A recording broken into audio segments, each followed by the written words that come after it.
A badge can bully a knight, but it can't outrank the truth. On a quiet Wednesday in Toledo, a sergeant pulled over the wrong woman. One who would walk into court 3 weeks later and take his power apart, piece by piece. Stay with me. What happens when a cop on a power trip meets a woman who outranks him in every way that matters? It started on a Wednesday night, just after 11 p.m., the hour when Toledo, Ohio goes soft and hollow. Streetlights stretched over empty lanes. Late shift workers drifted home, and Lieutenant Colonel Maya Sterling, calm, steady, precise, guided a government-issued black SUV along Reynolds Road.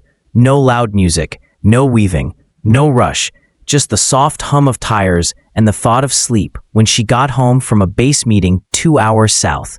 In a dimmed cruiser near a shuttered strip mall, Sergeant Blake Rourke slouched in his seat, killing boredom with lukewarm coffee and the glow of his phone. The night had given him nothing, no calls, no chaos, no story to tell in the break room. Then he spotted her vehicle, unfamiliar plates, tinted windows, a perfect canvas for his authority. He flicked the cup aside, lights on, siren chirp, blue against black.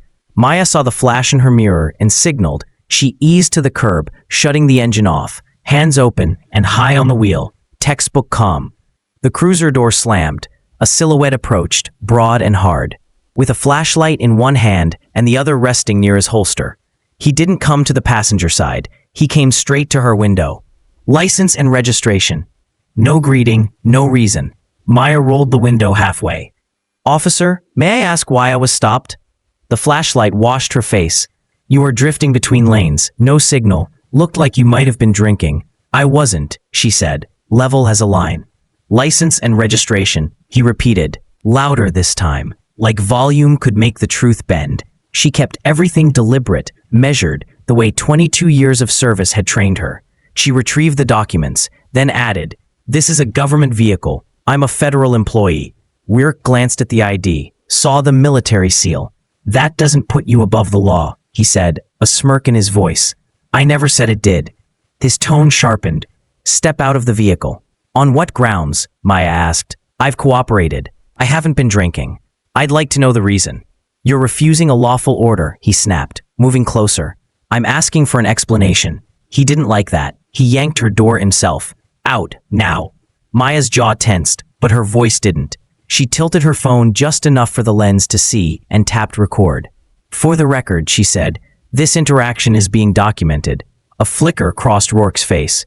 Then pride won. "Out." She stepped into the cold. Not aggressive, not afraid, just steady. She passed the field sobriety tasks like a metronome, heel to toe, eyes tracking the light, voice clear. Rourke wrote her a ticket anyway. Failure to maintain lane. She took the paper, lifted her eyes to his for half a second, and left without another word. He had no idea that slip of paper would one day sit on a courtroom table like a detonator. Sergeant Blake Rourke sighed. 15 years in uniform had made Rourke sharp around the edges. The rookies called him old school. He liked the weight of that. He did his paperwork, showed up on time, and carried a reputation that made the squad room go quiet when he entered. He trusted his instincts and the leverage of a badge. Question him, and you'd feel it. Back at the station, he barely mentioned the stop, logged the ticket, dropped his body cam onto the charger. Nothing more. In the break room the next day, he made it a joke. "Pulled over a Fed last night," he told Officer Leo Chen, grinning. Flashed a government ID like it was a magic shield. Chen's eyebrows tightened. "Military?" "Said her name was Sterling." Chen blinked. "As in Lieutenant Colonel Maya Sterling? Logistics Command at Fort Wayne? Bronze Star? 2 deployments? She spoke at the academy last year." Rourke shrugged. "Doesn't matter. On the road? I decide." But the respect in Chen's tone lodged in his mind like a splinter. He still didn't review the footage. Maya's move Maya Sterling wasn't loud. She didn't posture. After 22 years, she knew how to pick her battles, and which ones mattered beyond her. This one did. Not because of a bruised ego or a ticket. Because of every young soldier she'd mentored who learned to bite their tongue to stay safe. Because of every civilian she'd seen pushed around by someone who confused authority with license. Because being a woman, and a black woman, meant she knew exactly how quickly a moment could tilt from nuisance to danger. In her office at Fort Wayne, sleep still a stranger, she watched the recording once, then twice. The holster hand, the tone, the escalation for nothing. Staff Sergeant Ben Ortiz knocked softly and stepped inside. "You good, ma'am?" "No," she said, "but I'm handling it." He had already seen the video. "You want me to loop in JAG?" "Already did." "You sure you want to take it public?" "I'm not chasing headlines," Maya said. "I'm chasing accountability." She filed the complaint with the Inspector General, attached both videos, set it all in motion. By the end of the week, the city's lawyers had her name. And Rourke had a manila envelope waiting in his inbox. The summons. He ripped it open in the parking lot. Plaintiff, Lieutenant Colonel Maya Sterling. Claims, unlawful detainment, intimidation, abuse of power. He laughed, too loud for the empty lot. It won't stick. Inside, the air felt different. Lieutenant Greg Halpern called him into the office. Door shut, blinds drawn. "We need to talk," Halpern said. "About the woman from the other night?" Rourke scoffed. "She's acting like the victim." "She isn't acting," Halpern said evenly. "Do you even know who she is?" "I don't care." "You should. She's a high-ranking officer with a flawless record, and the whole thing is on video, from her phone and your body cam." "So we bend because she has rank?" "No," Halpern said. "We face facts because we have a duty. You're going to court. And if this gets out, and it will, people will have questions." For the first time, Rourke had no comeback. In 3 weeks, the rumor spread through the station like cold air. But looks changed. Respect tilted to caution. At Fort Wayne, Maya prepared the way she'd prepared convoys through hostile terrain. Attorney Asha Whitaker sat across from her. The videos cued. "Are you sure?" Asha asked. "It will be public. It will follow you." "Good," Maya said. "Let it." Most people would have walked away. She decided to walk in. The reckoning. Court day arrived with a sky the color of steel. Maya didn't slip in. She stepped through the doors in full dress uniform. Badges precise, ribbons silent but bright. Not for theater. For clarity. For the jury to understand the kind of discipline that had met that midnight stop. Rourke was already seated with his attorney, Victor Leland. He looked up, saw the uniform, and something wavered behind his eyes. The gallery filled with quiet bodies, officers from the local police, soldiers from Fort Wayne, and civilians who only knew a headline's worth. Some would call it a traffic stop gone sour. Maya knew it was a fault line. "Lieutenant Colonel Sterling," the judge said, voice steady. "Judge Carmen Alvarez, thank you for your service. You may proceed." Asha stood. "Colonel, describe the night of January 17. Maya's voice was even. "I was driving back from a meeting around 11:15 p.m. Sergeant Rourke initiated a stop. I wasn't speeding. I wasn't intoxicated. I asked why I'd been stopped. He gave no clear reason and escalated. I began recording for my safety. Did you ever refuse a direct order?" "No." "Did you resist?" "No." "Did you identify yourself?" "I stated I was a federal employee in a government vehicle." They played the videos. First, Maya's phone, the tone, the proximity, the hand hovering near the holster.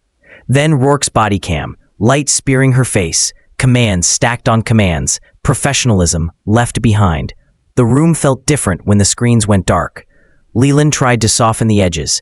"Colonel Sterling, isn't it possible Sergeant Rourke was acting out of caution? Night stops are unpredictable. Caution and control aren't the same," she said. "I was cooperative. I was sober. There was no danger to address." "Then why record?" "Because experience taught me that silence doesn't always keep you safe." "Do you believe officers shouldn't use discretion?"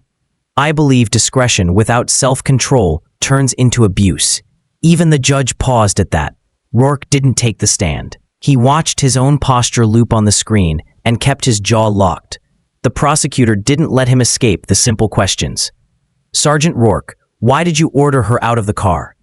"She seemed suspicious." "Did she disobey you?" "She questioned me." "Is questioning illegal?" "A beat." "No." "Did she threaten you?" "No." "Then why escalate?" No answer, just the long ache of a man who ran out of cover. "Did you know she was a lieutenant colonel that night?" No. And if you had, he swallowed. I might have handled it differently. The truth finally found daylight, ugly and undeniable. He hadn't seen a person. He'd seen an obstacle to obedience. Verdict, 3 days later. The gallery was thinner, the air thicker. Judge Alvarez read the decision. In the matter of Sterling v. Rourke, the jury finds in favor of the plaintiff. Sergeant Rourke violated the plaintiff's constitutional rights during an unlawful stop and failed to meet department standards of conduct. The court awards the plaintiff $35,000 in damages. This judgment will be entered into public record and forwarded to the Department of Justice and the Toledo Police Department for policy review. No cheers, no gasps, just that heavy, satisfying silence when something finally clicks into place. Leland leaned toward Rourke. "We'll appeal," he whispered, but even he didn't sound convinced. In the hallway, Maya checked her phone. Asha caught up. "You could have asked for more." "It wasn't about the money," Maya said. "Think it'll make a difference?" "Maybe next time he stops someone," Maya replied. "He'll hesitate. Sometimes that's the difference between fear and harm." A week later, Rourke was suspended, pending review. Rumors said reassignment. Others said dead end. Either way, the armor he'd worn for 15 years, reputation, swagger, unquestioned deference, had cracked right down the middle. Maya went back to work. No interviews, no victory lap. Missions waited, people to train, standards to uphold. 2 months later, she stood before a room of new recruits, uniforms still stiff, faces still bright. She didn't talk about supply lines or convoy timing. She talked about leadership. "How many of you think a uniform makes people respect you?" she asked. A few hands rose, a few hovered. "I get why you think that," she said, "but respect isn't a uniform, it's a habit. It's earned in 100 small choices when no one's watching." She let it land. Power is a burden, a badge, a rank, an office. Those aren't shields, they're responsibilities. If you can't carry them with honor, you don't deserve them. She told them about that night, not for applause, but for context. "I could have yelled. I could have shut down. I could have let it slide. I didn't. I recorded. I reported. I told the truth under oath." She scanned the room. Young eyes held on. "That sergeant thought his badge made him untouchable," she said. "He learned too late that the highest rank I wore wasn't on my chest. It was in how I stood my ground. No one moved. No one coughed. It wasn't silence for silence's sake. It was understanding. Lead with honesty," Maya said. "Serve with honor. And remember, you don't just wear the uniform. You represent everyone who's ever worn it, and everyone who will." Power without responsibility is fear in disguise. Courage is accountability in motion. She closed her folder. No dramatic exit. Just a small nod to the future. Outside, the base flag snapped in the wind. Somewhere in a file room, a case number gathered dust beside a lesson written in public record. And in a city squad room, a man who once believed authority was an answer learned, finally, that it's supposed to be a question you ask yourself every single time you turn on the lights.